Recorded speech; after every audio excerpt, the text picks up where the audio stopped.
তো হ্যালো জনগণ, আসসালামু আলাইকুম। আজকে আমরা চলে এসেছি বেলাবর থানার একটি গ্রামে। আসলে এই গ্রামটা আমাদের বেলাবর বলেন, শিবপুর বলেন, পার্শ্ববর্তী দুইটা থানা, বাট দুইটার প্রকৃতি বা গ্রাম যে সৌন্দর্য, মানে এটা বলার বাইরে। ঠিক আছে, আপনারা হয়তো যারা চিনেন জানেন তারা জানেন যে বেলাবর জায়গাটা কত সুন্দর। বেলাবর যে থানাটা, আশেপাশে যে গ্রামগুলো আছে, আমার চারদিকে এটা অবশ্যই দেখতে পাবেন। বিশেষ করে এইখানে আমরা মোটামুটি এই জায়গায় ভিডিও করার একটাই কারণ, এখানে হচ্ছে আখের সাম্রাজ্য। ঠিক আছে,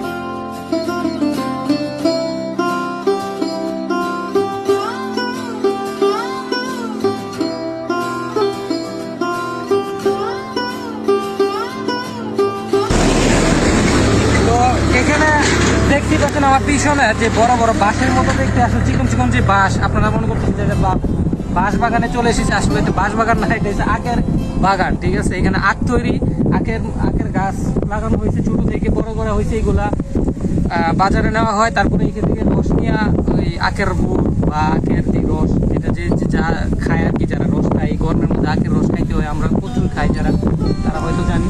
এইখান থেকে মূলত যায়। ছোটবেলা আমরা অনেকেই বাবার কাছে আবদার করে থাকি, সবসময় সবাই করি মোটামুটি, যে বাবা বাজার থেকে আখ নিয়ে আসবে। আমরা ওক বলি, যেটা ওকের রস, এটা প্রকৃতপক্ষে আছে আখের রস বইয়ের ভাষায়, আর আমরা এটা আমাদের এলাকাতে সবাই ওক বলে চিনে। ঠিক আছে না বুঝো? ঠিক আছে, তো আসেন।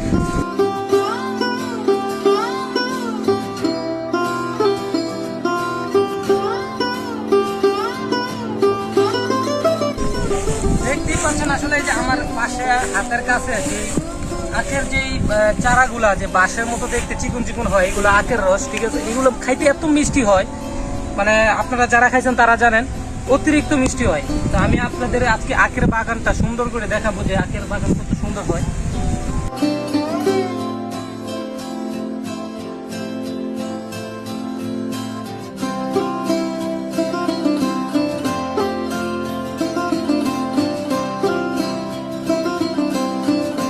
আসসালামু আলাইকুম রহমতুল্লাহি ওয়া বারাকাতুহু।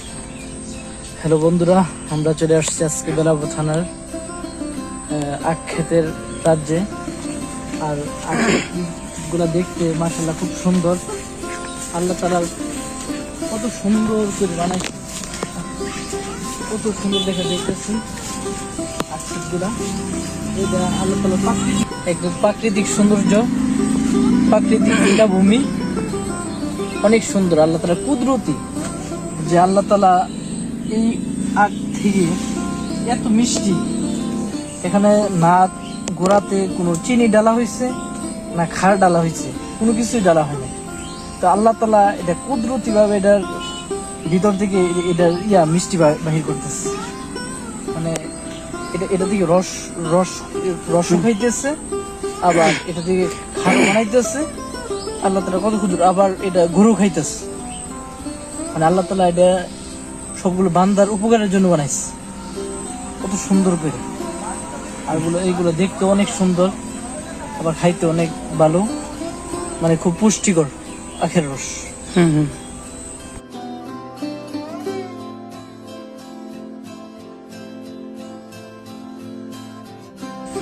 এই যে আমরা এখন আখের যে বাগানটা আছে এটার ভিতরে ঘুরতেছি, আপনারা হয়তো দেখতেছেন কত সুন্দর আখের বাগানের। এখনো লাল হয় নাই, তো এগুলো কড়া লাল হয়, এই কালারটা এখনো সাদা সাদা আছে, হালকা হলুদ বর্ণের হয়ে গেছে, আরো লাল হবে যখন পাইকে যাবে। এটা কিন্তু এখন কাঁচা অবস্থায় আছে, আরো পাকলে রসটা, মানে যে আখের যে রসটা, এটা টসটসা হবে। ঠিক আছে, তখন আর কি খাইতে খুবই মজা। ঠিক আছে, যে আমার পিছনে আরেকটা বাগান দেখেন, যে দেখছেন, এটা হচ্ছে আরেকটা বাগান। এই আরেকটা বিষয় না বললেই নয়, এখানে আসলে এই আখের যে খেতটা করতে গিয়ে এখানে অনেক পরিচর্যা করতে হয়, অনেক কাজ করতে হয়, যেগুলো আপনারা দেখতেই পাচ্ছেন। জ্বর বা বাতাস থেকে বড় ধরনের বাতাস আসলে জ্বর আসতে যেন এগুলা মাটিতে শুয়ে না পড়ে, এই কারণে এখানে কিন্তু বাঁশ দেওয়া হয়েছে। প্রত্যেকটা সারিতে এরকম ভাবে সুন্দর করে বাঁশ গাঁথা হয়েছে, যেন এগুলা মাটিতে শোয়াইতে না পারে। ঠিক আছে, এটা নিয়েও কষ্ট করতে হয় প্রতিটাতে। দেখেন আবার এই যে সূত্র দিয়ে ভাবে বাঁধানো হয়েছে, পড়া না যায়, এদিক ওই দিক না পড়া যায়, কারণ একটার সাথে একটা পড়ে গেলে তো এগুলো মোটা হবে না। ঠিক আছে, আর এই যে মাটিগুলো আছে না, নিচ থেকে মাটিগুলো কিন্তু দুই পাশ দিয়ে উপরে করে টিলা করে দিতে হয়, কারণ উঁচু করে না দিলে আপনার পানি জন্য আখের রস হয় না, পচা যায়, গাছগুলো পচা যায়। ঠিক আছে, এখনো এগুলা ততটা পরিপুষ্ট হয় নাই, একদম চিকন দেখেন, মোটা হয় নাই, এগুলো এক সময় অনেক মোটা হবে, এতটুকু মোটা হবে, প্রায় এতটুকু। এর ভিতরে আপনারা দেখতেছেন কত সুন্দর করে মাঝখান দিয়ে আপনার ড্রেন করে দেওয়া হয়েছে, পানি যেন চলে যায় বাইরে, ঠিক আছে, পানি যেন লাইগা না থাকে, কারণ পানি লাইগা থাকলে এখানে সমস্যা, পানি লাইগা থাকলে এগুলো পচে যাওয়ার সমস্যা সম্ভাবনা বেশি।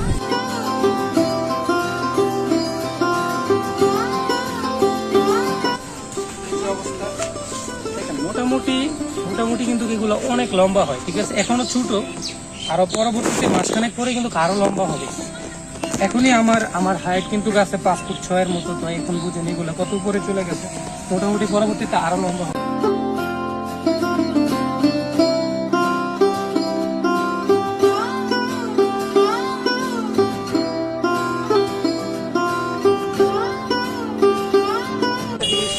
লক্ষ্য করবেন এখানে কিন্তু আপনার 1 2 3 4 5 6 7 8টা, ঠিক আছে, এরকম 8টা থেকে 10টা এরকম মোটামুটি অনেকগুলা গোছা হয়েছে। এগুলা একটা থেকে দুইটা, একটা বা দুইটা থেকে এগুলা এতগুলা হয়েছে, ঠিক আছে, মানে এখানে লাভজনক একটা সম্ভাবনা অনেক বেশি লাভের, কারণ 1 2টা ইয়া থেকে চারা থেকে এতগুলা হয়, তাহলে মোটামুটি এখানে একটা লাভের আশঙ্কা বেশি। আখের চাষে মোটামুটি লাভ আছে, তবে আখ তো এখন বেশি একটা মানুষ করে না, খুব কম করে, জানি না কেন কম করে, হয়তো আখের ওই রকম চাহিদা কম বাজারে, যার কারণে আখ এত করা হয় না, আমাদের বেলা পরে মোটামুটি এত করা হয় না। তো আমি জানি সব জায়গায় কম হয়, বাংলাদেশে এটা উৎপাদনটা কমই হয়। আখের রস খুবই উপকারী, কোনো ঝামেলা নাই, নির্ভেজাল, তারপরে খুবই মিষ্টি হয়, এটা তো আপনারা সবাই জানেন। তো এই অবস্থা আমি বিশেষ করে খুব লাইক করি আখের রসটা, ঠিক আছে, অনেক মজা হয়, তো এই জন্য খাই। যখন এই বাজার থেকে কিনে নিয়ে আটি কিনে নিয়ে একবারে অনেকগুলা ছোলায় দাঁত দিয়ে ছোলায় খাই, ঠিক আছে, মুখ ছুলা যায় তখন, তো খাইতে ভালো লাগে, এটাই মজা, ঠিক আছে, রস খাওয়াচ্ছে এভাবে যেভাবে সমস্যা, ওদের ক্ষতি করা যাবে না। একটার সাথে আর একটা বেঁধে দেওয়া হয়েছে, কারণ যদি জ্বরে ফালাইয়া দেয়, কারণ বাংলাদেশে তো অনেক ঝড় বৃষ্টি হয়, ঝড় বৃষ্টির কারণে যদি খেটটাকে বিছায় ফেলে নিচে, তাহলে কত টাকা লস। প্রায় এই খেটটা করতে গিয়ে মালিকের সাথে কথা বললাম, প্রায় 50 থেকে 60 হাজার টাকার মতো নাকি ওনার খরচ হয়ে গেছে অলরেডি। কারণ অনেক রকমের বাজার থেকে অনেক কিছু কিনে এনে মেডিসিন দেওয়া লাগে, এগুলো মোটামুটি যেই না হলে তো আর পরিপুষ্ট হয় না, বুঝে নিই আপনারা। এই অবস্থা সবকিছুরই একটা, এই যে পাতার মধ্যে পোকা ধরে, ঠিক আছে, যে কানা দেখেন না, এগুলোর জন্য কিছু বিষ প্রয়োগ করতে হয়, কীটনাশকের জন্য কীটনাশক প্রয়োগ করতে হয় পোকামাকড়ের জন্য, মারার জন্য। তো সব মিলে আশা করি আখের ব্যবসাটা ভালোই। হ্যাঁ।